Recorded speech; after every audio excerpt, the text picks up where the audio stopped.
over 10.7% of our world's population suffers from their own mental and emotional battles, despite the several steps taken to free themselves from these burdensome chains of stress. Well, there might be one simple yet effective solution to this huge problem. I want to ask all of you a question.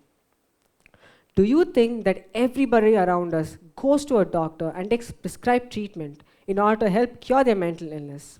If you think the answer is yes to this question, you may raise your hands. Well, for those of you who didn't raise your hands and you think the answer is no, then bingo, you're right. You see, as per the Mental Health Foundation, only 1 in 8 adults receives actual mental health treatment.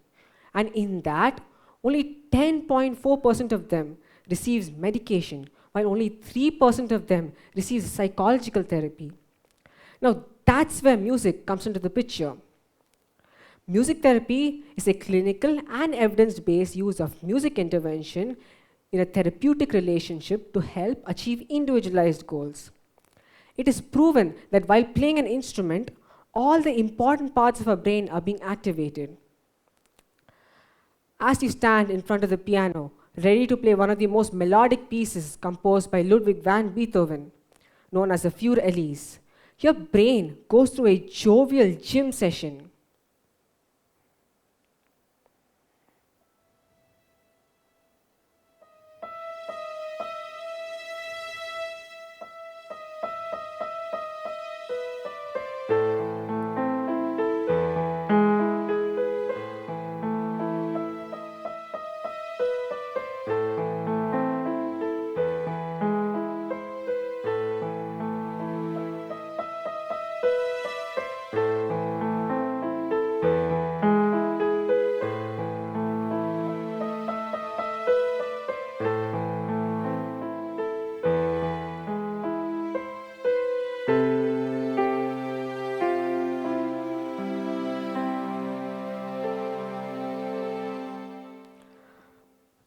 The moment you lay your hands on the pearl white and the pitch black keys, your brain's emotional, sensory, and all the other outputs are being activated, which leads to your peripheral nervous system and your central nervous system to be put into action. Music is an inseparable part of my life. Even before entering this world, I listened to countless masterpieces by Beethoven and Mozart. My infancy revolved around songs from Bach and Vivaldi all the way to Backstreet Boys and Michael Jackson. Fast forward to the year 2020. It was the time when the COVID-19 pandemic hit our world. It had quite a detrimental effect on my mind and my body. I was bored all the time and I became an introvert. Well, one day I was just sitting in my living room, bored. And in the corner of my room, I saw my dusty old guitar. And I thought, why not I just go and pick up the guitar, to play a few chords, just to cure my boredom. Well, what I did not know was that that singular moment would change my entire life. 1 year from then, I would have been performing in an online concert. I would have become a musician. I would have become a more enthusiastic and a young learner. Music would have transformed my life. Well, all that is fascinating, but how does this happen? What is the science behind music? Principally, music travels into our ears in the form of waves. These waves then go into our brain and trigger certain neurons. These neurons then travel into different parts of our brain. And they transcribe all the important elements of music, such as the pitch, the rhythm, and the tone, at these particular areas in our brain. For example, whenever you listen to the song, you can understand its pitch and tone because the music is decoded at the auditory cortex, which is stimulated while we listen to music. Our motor cortex, which is related to motor stimulation, is also being activated whenever we clap or dance to the rhythm of the music. Whenever we read the musical notes, we can understand the notes because our visual cortex gets activated. Most importantly, how do you think we recollect the lyrics of a song? That is because of our mind's memory system, also known as the hippocampus, which is also being activated whenever we listen to a song. It is quite fascinating to see so many vital parts of our brain being activated. The best example of the successful implementation of music therapy can be seen in the case of little Ruby Crawford. 10-week-old Ruby was diagnosed with a severe heart condition, and she had to undergo an open heart surgery when she was born. You can see her serenely gazing at the lady playing the guitar who sings a lullaby. She is her music therapist. Music therapy is an important part of her life as it helps her to relax and sleep, therefore maximizing her body's ability to recover. It is proven that whenever we listen to music, a patient's heart rate can actually reduce, therefore increasing the oxygen intake and also increasing the body's ability to absorb more nutrients.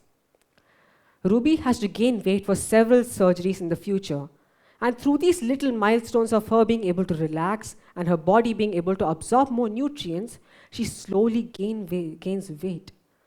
And her body's ability to recover enhances for her to live a healthy life in the future. She is one of the 750 patients at the Queensland Children's Hospital who are benefiting from their music therapy program. Music therapy has been a part of human history since ages, but it was not clinically practiced until 1806. All through history, music has been used as a medicine in different cultures. The Greeks and the Romans venerated Apollo as a god of music and also the god of healing. It was him who invented the flute and the lyre, two instruments which at that time were actually connected to have healing powers on the mind. His son Asclepius was also worshipped in Egypt for having the curative ability to cure our mind through music. Even Aristotle stated in his theory of catharsis that music has the ability to purify our mind's emotions and also heal our body.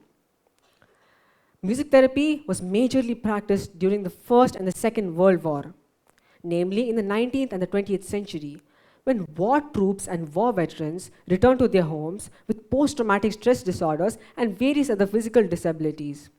Musicians were engaged in different hospitals trying to help these soldiers recuperate. Even community musicians volunteered to help relieve these soldiers from their trauma. The earliest known evidence on the remedial ability of music dates back all the way to 1804 and 1806. But the earliest known article published dates back all the way to 1798, when a man known as E. Thayer Gaston published an article in the newsletter called The Columbian. He is widely regarded as the father of music therapy, and it was him who first promoted this profession from an educational perspective. Since then, we have come a long way in the field of music therapy. Branching out from this, I want to bring your attention to something really fascinating and really interesting. It's called binaural beats. So how many of you here have heard about the term called binaural beats? Well, simply put, binaural beats means referring to both the ears. It is a type of sound wave therapy wherein you listen to a song with two different frequencies. Now, these two different frequencies will synchronize together as one singular tone for your brain. Basically, in binaural beats, you need a pair of headphones or earphones, and you listen to a song with these two different frequencies. So let's take an example. Let's say in your right ear, you hear a frequency of 260 hertz, while in your left ear, you hear a frequency of 250 hertz. What happens is that your brain processes these two frequencies at 10 hertz, 260 hertz minus 250 hertz. This synchronization of two different frequencies is called as entrainment. And entrainment has a significant effect on our mind, as it produces certain brain waves that has its own benefit in healing our body. There are different types of binaural beats, such as the delta binaural beats, which is from 1 to 4 hertz. It is actually linked to deep sleep and slumber.